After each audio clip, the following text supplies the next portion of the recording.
Hello, welcome to Rainy Night Volume 130. What do you think of these new rain sounds?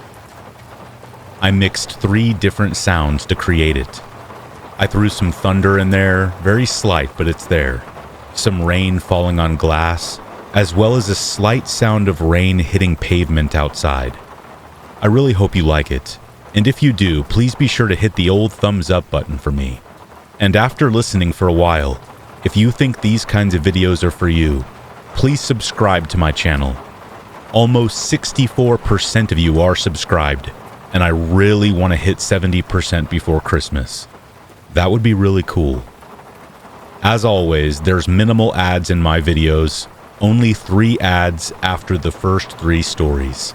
And last thing, if you want to help me finish the feature-length movie I'm producing Cross the Finish Line, so that you see it hit theaters next year, please check out the Indiegogo page in the description or pinned comment to read all about the film and how you can help. Thanks for being here, and I hope you love this video. Now, let's begin.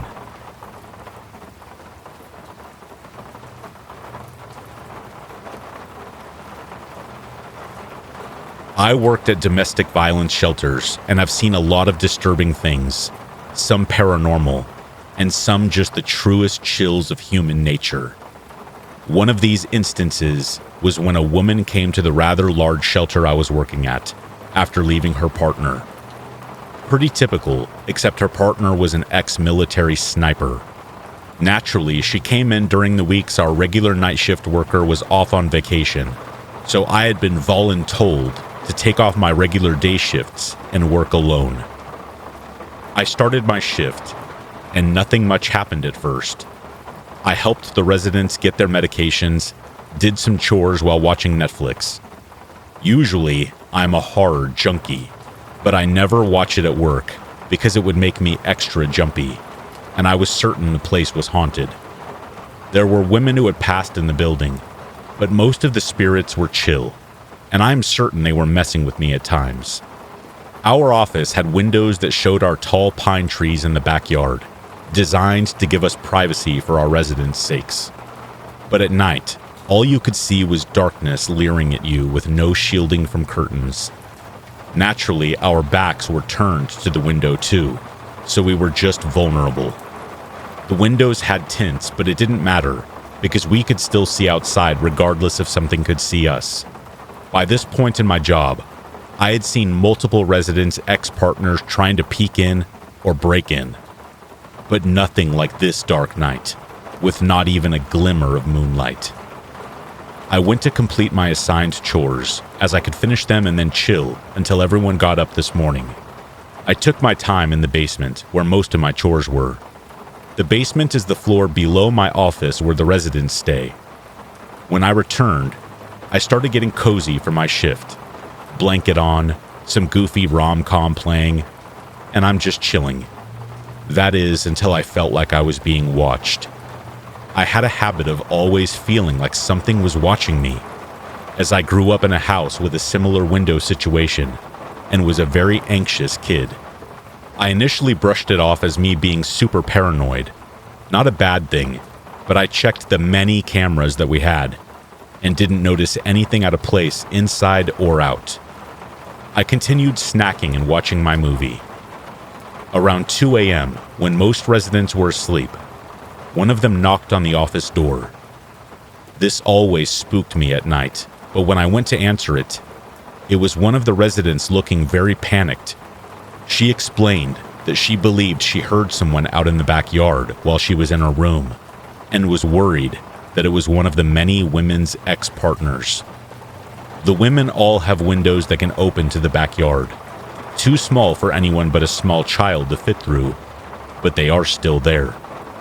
So I double-checked with this resident that hers were closed.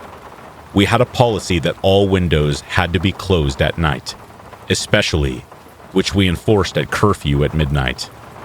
She said hers were closed, but that it sounded like someone was in the backyard. I suggested she go to her room, close the blinds, and I would look into it. Again, I peered outside into the darkness, both on the cameras and with my eyes, I saw nothing out of place, but I felt an absolute pit in my stomach as the darkness stared back at me. I let this woman know I didn't see anything, but would check regularly. She thanked me and said that maybe she was just paranoid. I reassured her the building was secure, but I understood her fear. One thing about working at a shelter is that even if you are scared, you cannot show it to the residents, or they will panic, rightfully so, tenfold. Despite my stomach being in knots, I kept a calm and cool demeanor. At about 3:30 a.m., feeling a little better, I went to sit down and noticed something dash into the pine trees. Absolutely petrified and going against my human nature, which said to bolt like a madman, I went to investigate near the window. At this point, I was cautiously crawling because I didn't want to be seen by some wild man. I couldn't see anyone, but I again felt that gaze and noticed one of the pines move. When I say that I have never called the police quicker, I mean it. Luckily, because my workplace was well known by the police, they arrived pretty quickly. I met them at the front door, explained the situation, and mentioned the woman with an ex-military partner. The police fanned out and looked around the pines. No one was found, but they did find something that disturbed the pines, and one of those fake leaves from a camouflage suit. They might as well have commanded me to crap my pants. They suggested that it was possible someone with a military background was in the pines that night, trying to scope out the shelter. I felt as if I had lived 3 lives in one night. The police said it appeared that the person had left, likely after seeing the flashing red and blue lights. The police then left and said to call back if I felt unsafe again. The rest of the night was uneasy until my manager and other coworkers came in.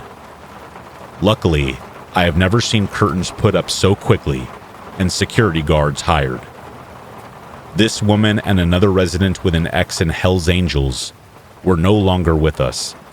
I have no certainty it was the ex-military partner, but just based on how I felt I was being stalked like prey and how she described her ex-partner, I do believe that it was him. I no longer work at that job, but that night, that one night, haunts me.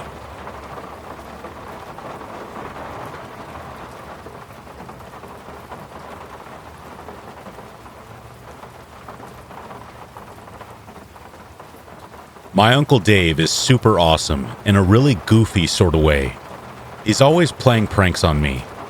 He once convinced me that a hot pepper was a pickle and got me to eat the whole thing at Chili's, which prompted me to wash my mouth out with soap in the restroom.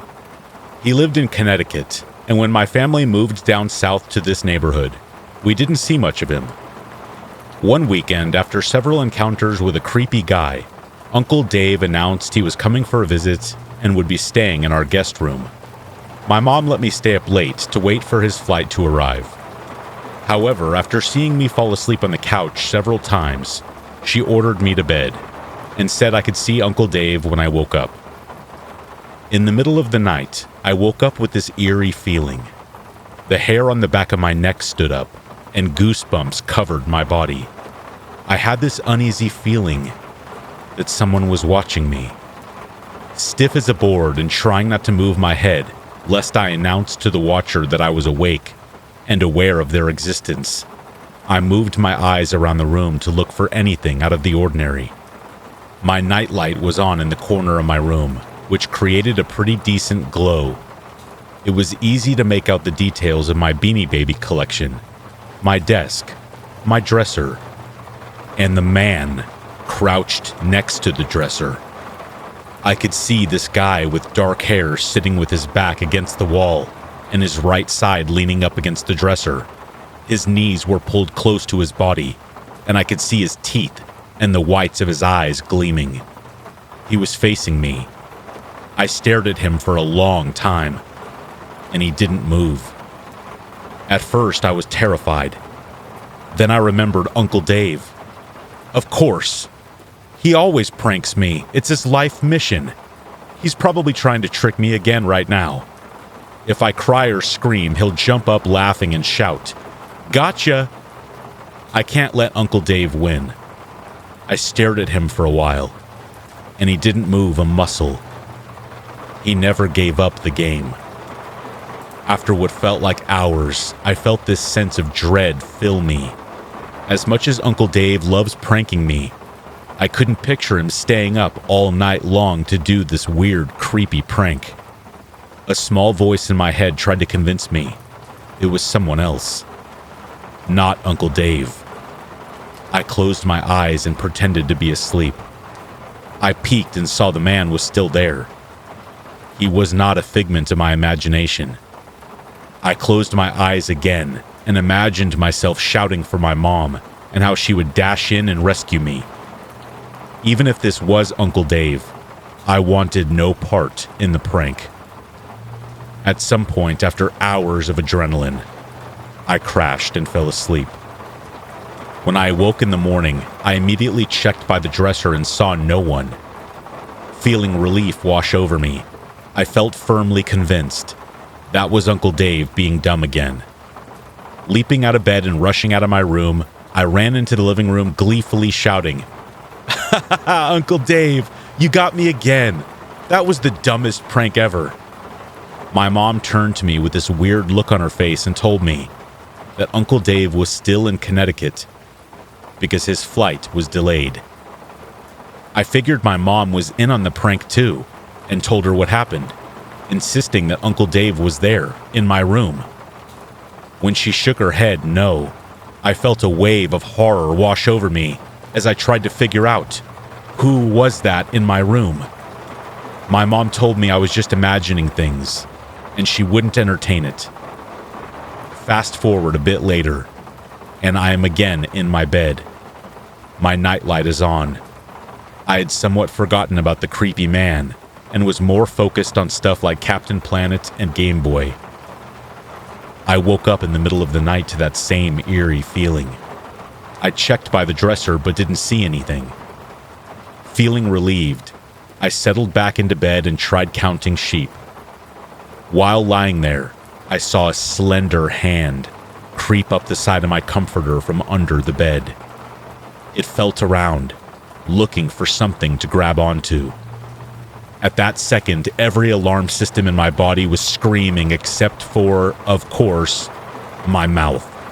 I tried so many times to open my mouth and shout, but nothing would come out. I felt paralyzed. The hand was on my bed for probably only 5 minutes, but it felt like the longest 5 minutes of my life. I lay there, petrified and fantasizing about running out of the room or calling for my mom, but I could not get my mouth or legs to work. Instead, I lay there frozen.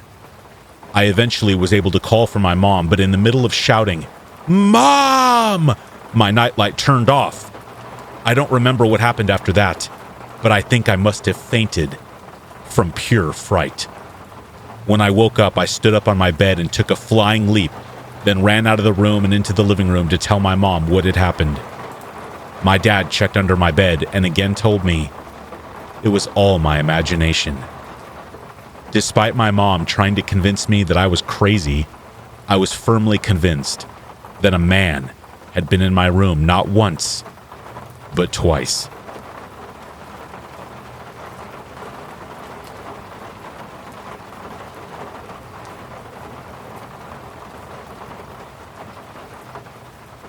One night, my good friend and I were hanging out, having some beers at our favorite bar, located in my neighborhood.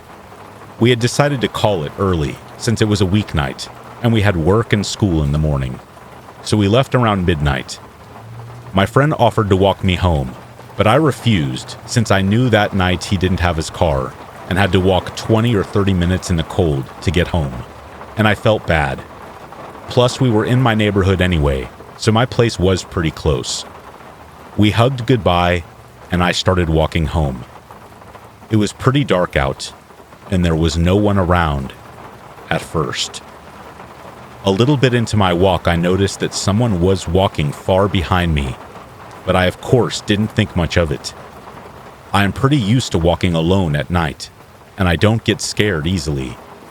So I just kept walking. After a minute or two, I turned around again, and I noticed that the person who was walking very far behind me has now somehow gotten very close, like much closer than they should have been if they were walking at my pace. And I was walking pretty fast since I was tired and cold and just wanted to get home as soon as possible. I was trying not to be paranoid, but at this point I had a really bad feeling. I can't exactly explain what it was. It was just like all of my alarm bells started going off. So I grabbed my phone in my hand, opened my recent calls, and just continued walking. At this point, the person who just a few minutes ago was so far behind me that they were basically a shadow was so close that I could hear their footsteps. The good thing was I was almost home. I just had to get through the parking lot in front of my building complex. However, just as we get to the parking lot, I turn around one last time, and I can see clearly this older man carrying a lot of bags in his hands right behind me. We make eye contact, and just as that happened, he started running towards me. I know that every normal human being's reaction in this situation would be to start running, but for some reason my instinctive reaction was to pretend I didn't notice or care, and just picked up the phone and called my mom. My mom answered in a sleepy voice since I had clearly woken her up, and asked me what was wrong. I just said something like, "Hey Mom, I'm in front of the building and I forgot my keys. Can you please unlock the door and wait for me?"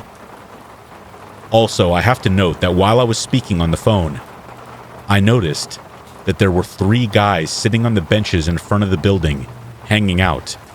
This is pretty common, however, even late at night in my city. Now, I don't know if it was the phone call or the fact that he noticed these guys, who he surely didn't expect to be there, but the man ran right past me and into the first building closest to us at the moment. I was still very shaken up, and I noticed that I stopped talking to my mom on the phone, who was mad at me for forgetting my keys and waking her up. But when the man went away, I told her exactly what happened, and she freaked out and ran outside in her pajamas. I still don't know for certain what that man's intentions were, but they definitely weren't good. And of course, I'm glad I never found out.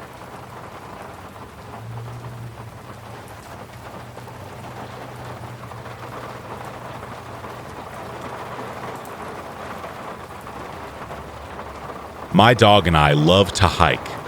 She's a blue heeler mix I found in 2019, and we have been inseparable since.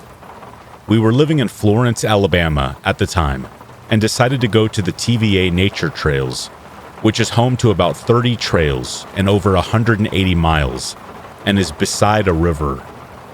I was familiar with the area, so I knew where a lot of the trails led, crossed over, etc. It was either late fall or early spring when this happened. We got to the parking lot, and my gut told me to back my car into the parking lot. I never do that, but I didn't think anything of it at the time. I was still in my car getting my fanny pack ready when I looked forward and noticed a man in his late 40s or early 50s who looked very out of place. He was wearing jeans, a brown blazer, and leather dress shoes.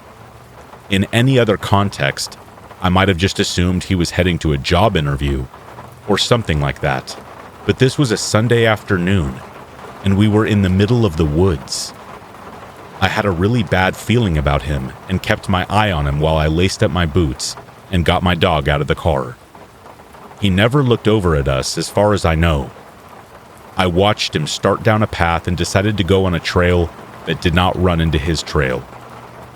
Here's where it goes down. Let me paint the scene for you. The river is to my left, and my dog is playing in the water.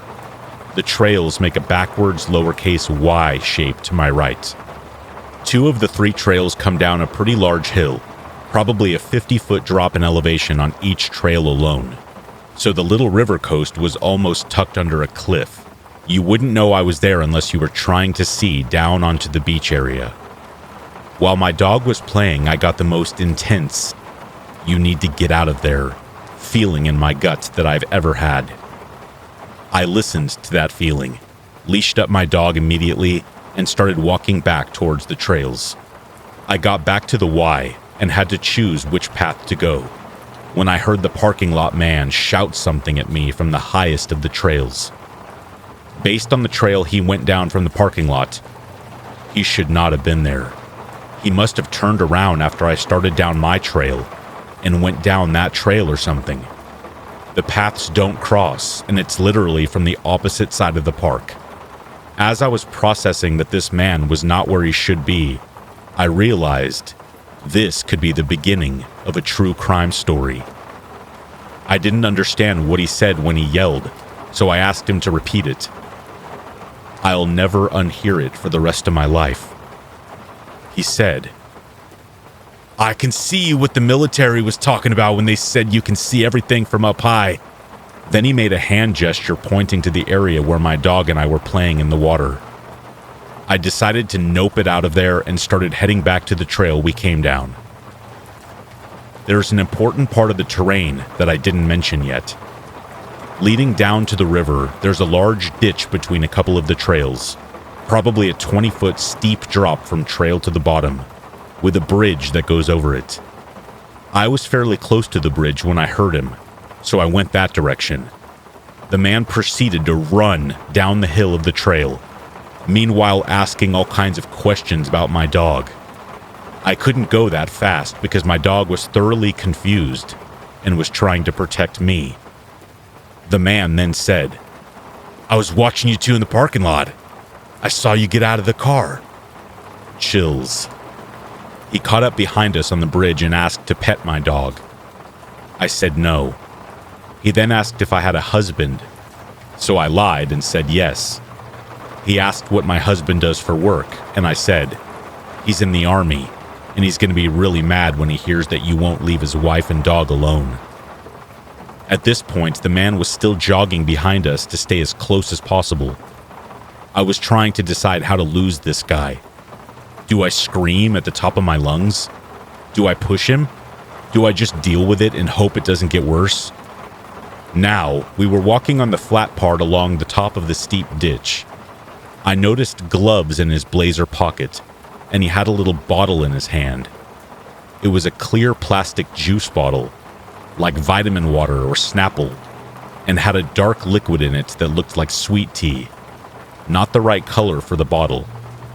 At first, I thought it was probably a spit bottle for chewing tobacco, or at least that's what I hoped it was.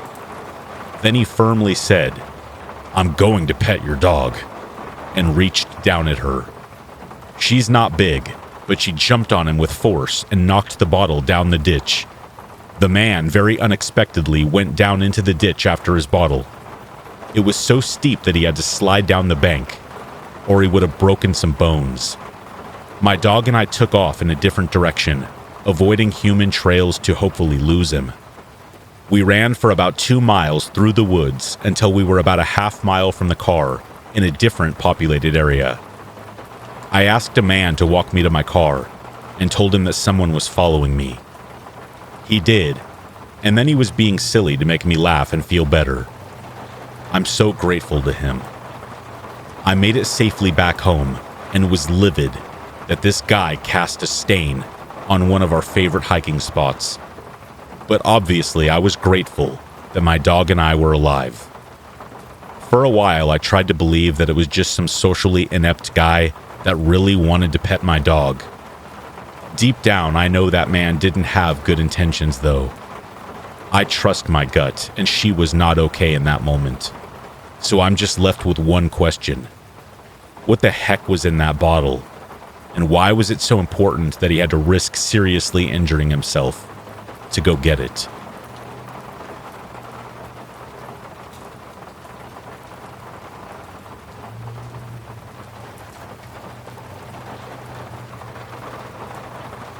I was 10 years old, and it was the late 90s. I was a fat kid, and the other kids certainly let me know it. I remember when the movie Free Willy came out, and that became my name for the better part of a year or so.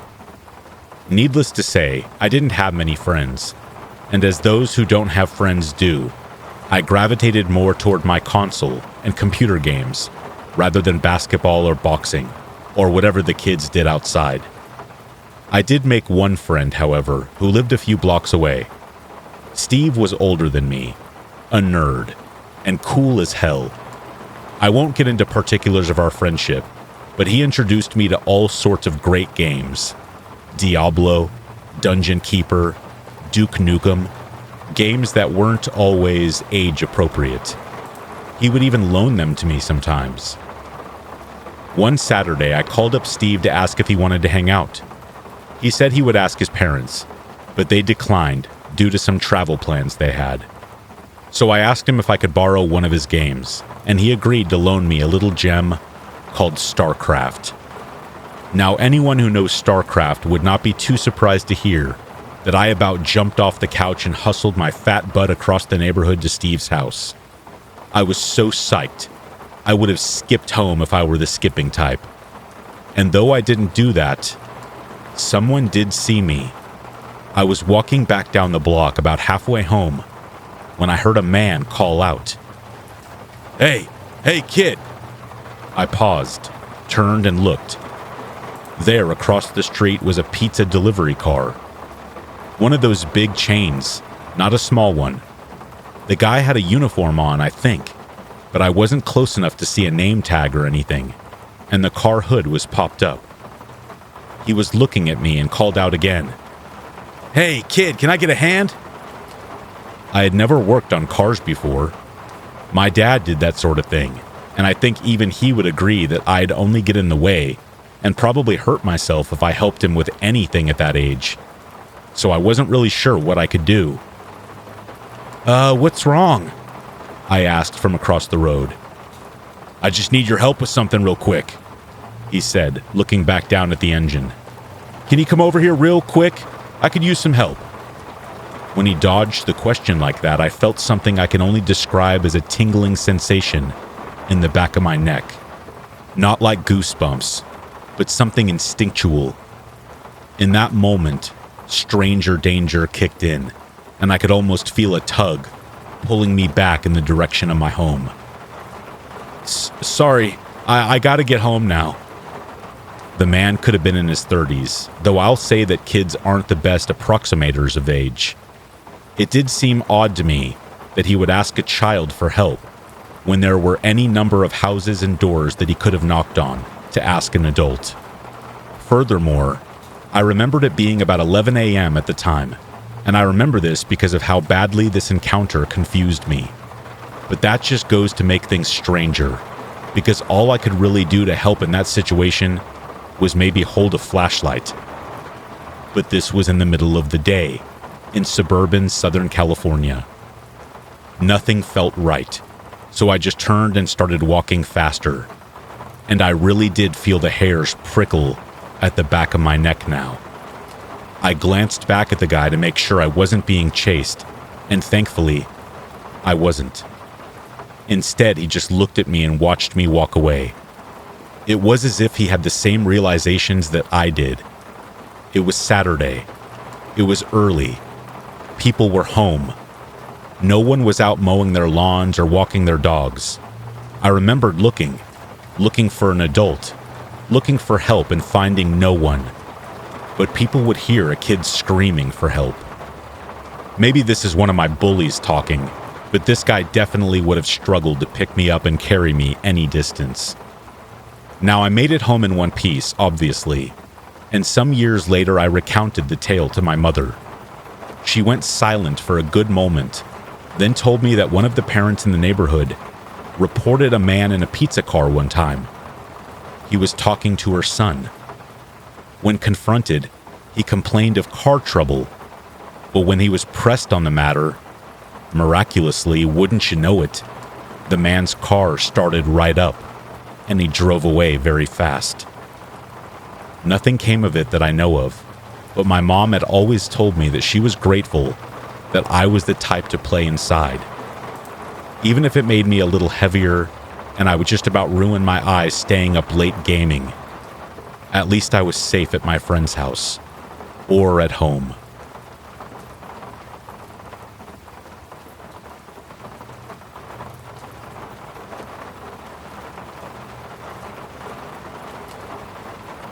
I am an only child, and when I was around 5, my dad married a woman who had 4 children from previous relationships.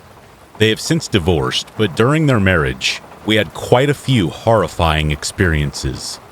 The first happened at the house where my dad and now ex-stepmother got married. It was a beautiful old Victorian-style home with 4 bedrooms, 3 bathrooms, and a lovely backyard. They had their wedding ceremony in our living room in front of the fireplace. The pastor from our church officiated, and I think that's what stirred up the evil that lurked in our home.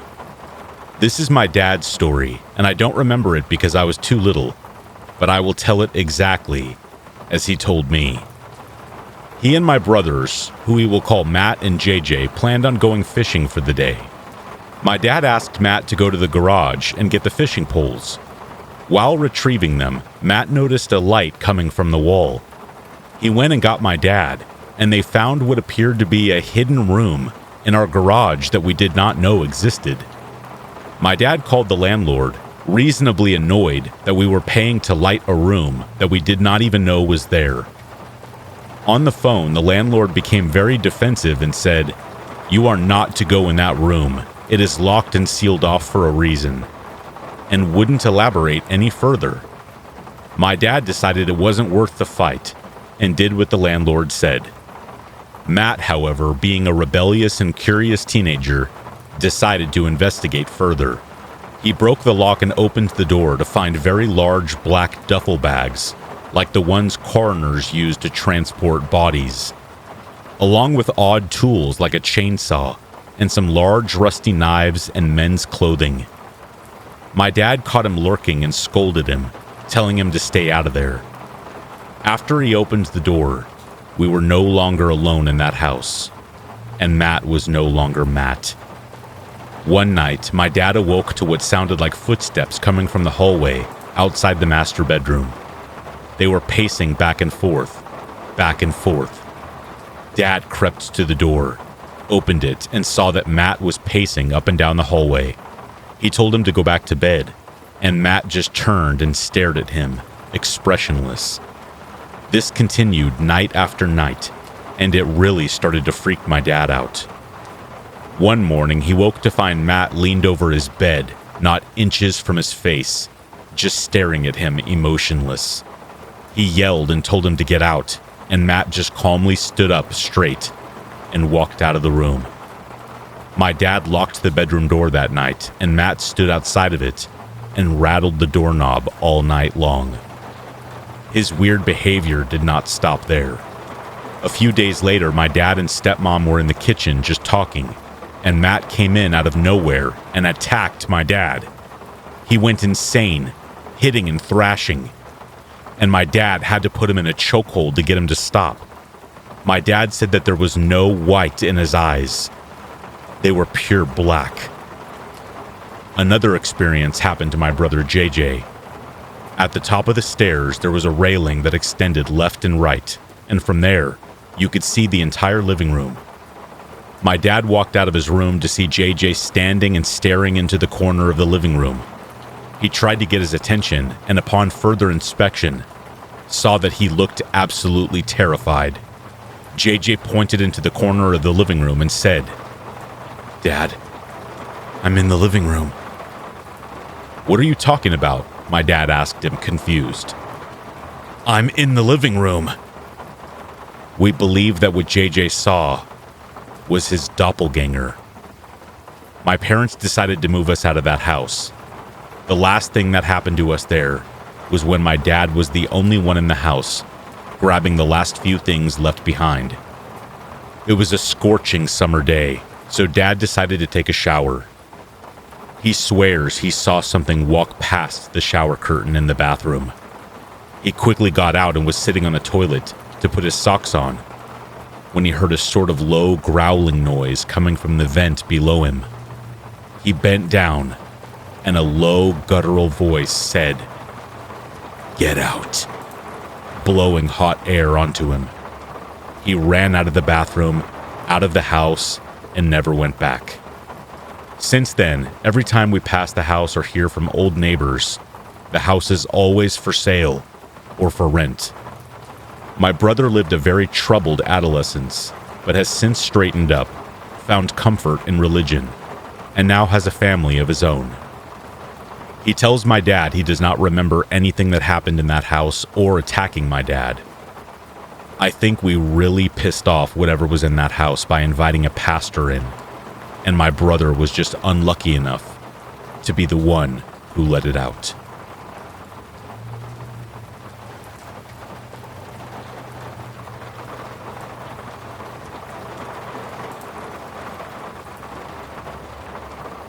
For some quick context, this happened last year around Christmas.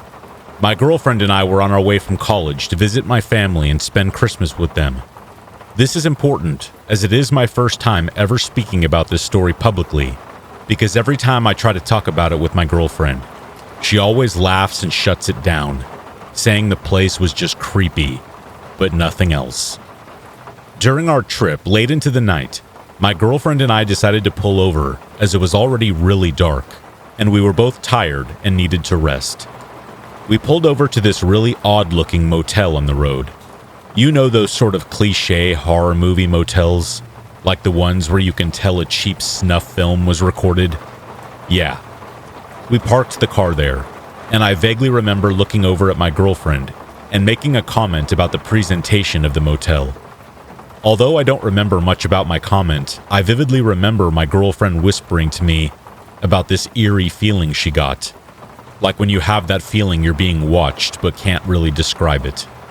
Yeah, that feeling. We decided to ignore it, as both of us were really tired and not in the mood to argue about finding a new place to stay overnight. The weather seemed to be getting worse over time, so we were definitely not in the mood to be driving late into the night. When we got to the reception desk, we were caught off guard by the sight of an old woman, maybe in her mid-70s. She appeared to be sleeping, and both my girlfriend and I did not want to wake her. Fortunately, as we were about to give her a light tap on her shoulder, she snapped out of her daze, greeted us warmly, and apologized for falling asleep. This lady appeared to be in her 70s, like I mentioned, so my girlfriend and I understood and didn't give her a hard time. The warm welcome made us feel a little bit more comfortable and helped us settle down for the night. After this incident, the lady escorted us to our room, and we thanked her for everything, the usual motel booking stuff. We started to settle down for the night, and although we were tired, things started to get hot and steamy. While we were finishing up, I looked through the window and I could have sworn I saw a figure disappear. Although I couldn't be sure what I saw, I could have sworn it was the old lady's figure, just out of view. I didn't want to weird my girlfriend out, so I decided to keep it to myself and just act like everything was normal. After we had finished and my girlfriend fell asleep, I decided to go out for a quick smoke break to help me sleep, as I suffer from insomnia and didn't want to disturb my girlfriend by playing videos out loud, which are the only things that can help put me to bed. Just as I was about to head back into our room, the sound of loud crashing followed by a woman's screams pierced my ears. That feeling when you just know something is very wrong. The primal fear that makes you just want to hide under your blanket and close your eyes. To this day, of all of the things I've ever experienced, it is the one thing I truly never want to experience again. Just as I caught myself zoning out, thinking about what could have happened, I saw a woman, maybe in her 20s, running in the opposite direction from where all the rooms were. To my shock and horror, a man came running out of the same room, chasing her. Without thinking, I quickly ran in their direction, and I think this was enough to scare him off as he quickly backed away and left the woman alone. I took her back to the reception, where I asked the same lady who booked us in to call 911. She refused and told me to do it myself, which at the time I thought was really odd, but in hindsight now, it makes complete sense. Although I was taken aback by the old woman's sudden rude demeanor, I realized there was no time to waste as the man had more time to run away. As I began to call the cops, the old lady suddenly began to throw a fit, telling me to hang up the call and that she would pepper spray me if I didn't. Realizing that something was really off and that my girlfriend was still alone in our room, I decided to go get her and our stuff and take the woman who was chased by the man to the nearest police station and just get out of here. As we got into the car, the woman started breaking down and began telling us how earlier that night, she too first saw the old lady peeking into her window and decided to brush it off, thinking she was seeing things. When she had finally decided to get some rest later into the night, she woke up to the sounds of heavy breathing by her door. Looking up, she saw the same man that I saw chasing her. She panicked, throwing the closet thing next to her at the door made of frosted glass, hence the breaking sound that I heard. Quickly grabbing the things closest to her, she ran out, leading up to what I had seen. After we had dropped the woman off at the police station, and although exhausted to death, I drove us to my parents' house and blacked out. I asked my girlfriend about it, and she just brushed me off, so I decided to put it aside, as it was Christmas time, and I didn't want to ruin the mood. Now that it's around that time again, I remembered what happened, and decided to follow up with the police report, as I was a witness for the case last year. Apparently, this wasn't a random man. It was the old lady's son, which makes sense why she didn't want us to call the cops. And this was not their first run-in with the law either. I didn't ask further than that, but I did ask about the woman who fell victim to this act. If anyone is wondering, yes, she's doing okay, and we still keep in very frequent contact.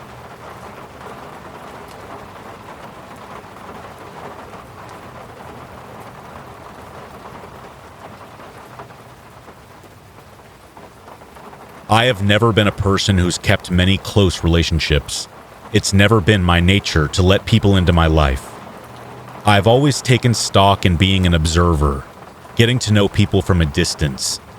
This trait is what led me to become so enmeshed in Monica's life. Monica Stevens and her husband Dylan were my neighbors and my landlords at my new apartment. I had just moved to the city from my small town, mostly to find work, but it didn't hurt that there were many more people watching opportunities here than at my previous residence. My apartment was not lavish by any stretch, but it was perfect for me. I lived on the top floor, a view of the rooftop garden from my kitchen, and my bedroom window was directly across from the Stevens kitchen window, as they lived just 2 doors down. Although I had tried, I could never get a view of their bedroom, as their thick blackout curtains were shut tightly all hours. For the first time after I moved in, I learned this Stevens routine.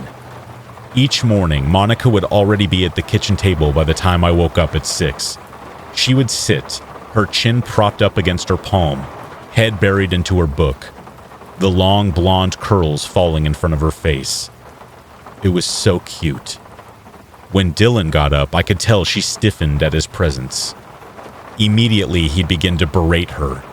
I could see the spittle fly from his mouth as he slammed her book shut, grab his keys, and walk out the door.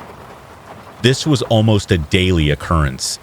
If he was not screaming in her face, he would sit across from her silently, eating a bowl of cereal, and then disappear out the door. When he left, he would not come back again until dinner time. I don't know what he would do during the day, but I never cared to find out. He was probably cheating on Monica, that pig. Plus, if I followed him, it would be less time I could spend with my beautiful girl. Hour after hour, Monica would sit at that table, unmoving. The poor thing was paralyzed with fear. I hadn't known her that long, but I knew I could never let her stay with this jerk. When Dylan got home, he walked in and picked her up from her chair and took her to the bedroom. I could hear his insincere apologies, just saying sorry in hopes that he would get laid. They come out an hour later, him placing her back into the wheelchair.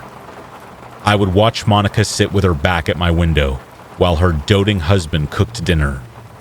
He looked in seeming silence, not speaking to her or even acknowledging her presence. It baffled me how that troll could treat a woman of that caliber with such carelessness. Although I could never get a clear view of her face, I could tell she was beautiful, shy, and that he didn't love her like I did. He was so controlling. His wife never left the apartment complex, let alone feel safe enough to even move from the kitchen table during the day. The only time she could come out was Saturday morning, when I would see her at the rooftop garden. I knew she wanted me to save her. After observing their routine for about 2 weeks at that point, I could pinpoint exactly when I could corner Dylan. The morning I planned to confront him, there was a change in the usual routine. While Dylan was in the middle of his screaming session, he struck the back of Monica's head. This sent her forehead slamming down onto their wooden kitchen table.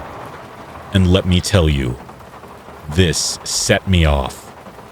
The rest of the routine remained unchanged, as at 7 a.m. exactly, he would leave their apartment and head for the elevator. Following him, I left at 7:01, so I could catch the elevator right before the door closed, wanting to seem nonchalant. I smiled when I walked into the elevator and introduced myself, stating that I was sorry for not formally introducing myself since moving in. I hadn't interacted with him directly when I had signed the lease, just his property manager. He gave me the side eye, so I confidently stuck out my hand to shake his. He grabbed it finally, his tarnished silver wedding ring cold on my hand, and said, "Yeah, I'm the landlord, Dylan." I told him I had noticed his wife's affinity for gardening and asked if she would like some company next time. I know, a little early to get to talking about Monica, but I couldn't stop thinking about her. I couldn't spend any more time exchanging pleasantries with this jerk either. That's when something strange happened. He turned to me and grabbed my forearm, squeezing so tight that it was painful.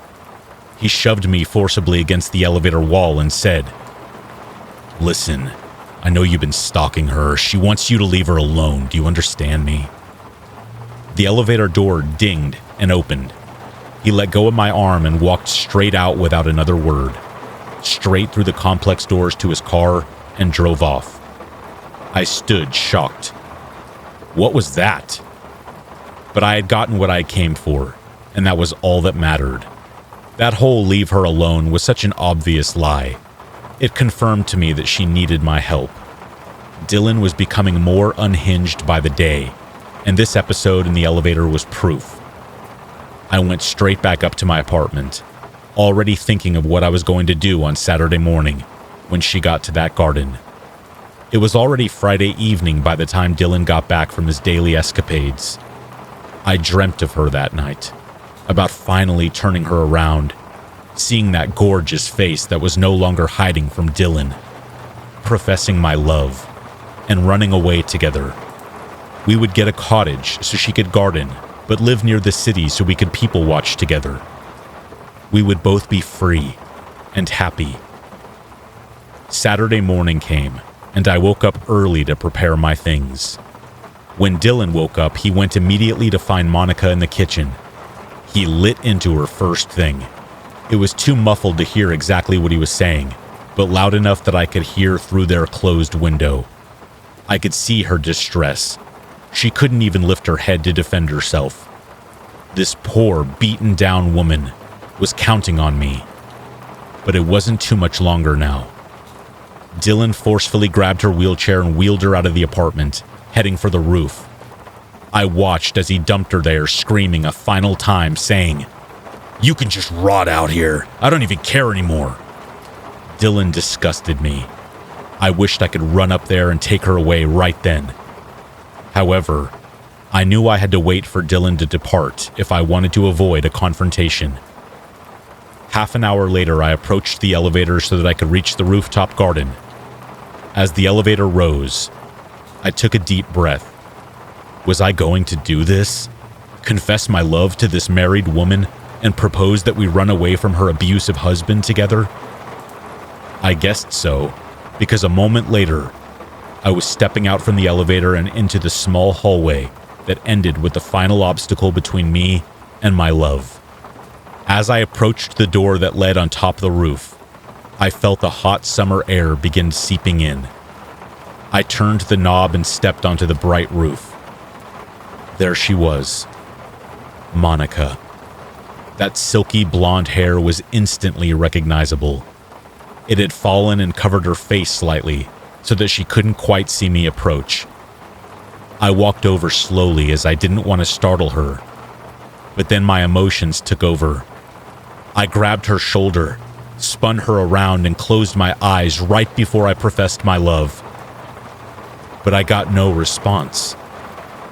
I mean nothing. Not a screw you, not an I love you too. Silence. I opened my eyes, expecting to meet the eyes of a beautiful woman. Instead, I gagged. She had no eyes. They were gone. No eyebrows either. They were replaced with thick black stitches that held her eyelids together.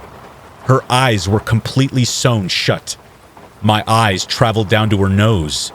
She had a maggot hanging out of her right nostril, and it turned to crawl into her left one. She was a repulsing pale color with burst veins littering her skin. Then down to her mouth. It was sewn shut as well, and her lips were gone, ripped off her face. Her mouth was sewn into a line. No smile, no frown. Completely straight and emotionless. Beyond that, her legs were completely gone. I was expecting her to have been intact. I mean, I knew she was in a wheelchair, but her legs looked like they had been sawed off. They were jaggedly rotting, not being cauterized of anything. I couldn't look anymore. I ran to the hallway leading back to the elevator, vomiting once I gotten the door shut behind me. I ran to my apartment where I deadbolted the door behind me and sunk down into a fetal position, sobbing. I felt indescribable loss and anger. What had he done to my beautiful future wife? He mutilated her, and he thought I was going to let him get away with this? I had no weapons beside a massive hammer from an old toolbox I had under my sink. I stalked my way to the Stevens apartment and broke the doorknob off with the hammer. Kicking the door in, I wanted to avenge my love. The apartment had an atmosphere so grotesque, so depraved, so much more disturbing than I could have ever imagined. I walked into the door and smelt rotting flesh seeping from the walls. The only light came from the singular kitchen window, the one I had stared into so many times, the one I never imagined would hold this horror lurking in the spots I couldn't see. Right by the window, just out of the view I could see from my apartment, was a meat hook. And there in the dim apartment hung Monica's left leg. He was going to eat her leg. I nearly puked on the kitchen table. I couldn't bring myself to leave, though. No matter how much my brain said to run, my feet kept taking me further into the apartment. I entered their bedroom. Dried blood splatter-stained the walls and floors. It looked fairly faded. How long ago had he killed her? I knew it hadn't been long, but I believed that the whole time I had been living in this apartment, she had been dead. I gazed into my apartment window as I re-entered the kitchen, imagining how untainted my mind had been just hours ago. I began to panic. I wanted to call the police. I had impenetrable evidence against Dylan. Not only was Monica slumped over on the roof, but his apartment was a striking and completely incriminating crime scene. Before I attempted to get help, I knew I had to get Monica somewhere safe. I started my way out of the kitchen, making my way back to the front door. But then a voice rang out from just outside the front door. "What the hell?" Dylan yelled. He broke the routine. I had no chance of running. I ducked back into the bedroom and slid quietly into the attached bathroom. I could hear his thudding footsteps grow closer and closer as he threatened.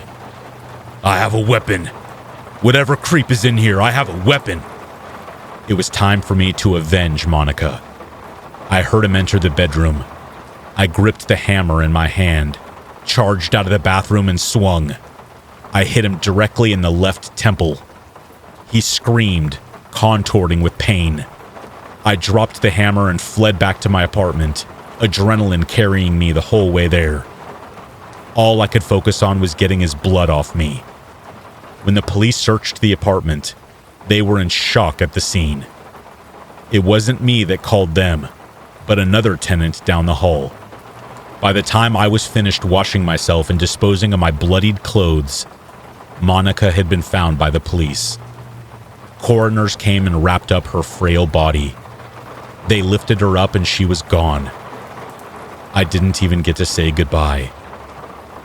2 days later, I went to her closed casket funeral.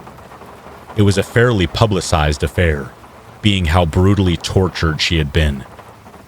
I stood in the back, and after the burial, I left. My car packed with everything I owned. I left the city. I still dream of her, dancing in the kitchen, how our lives could have been, of her beautiful sewn face.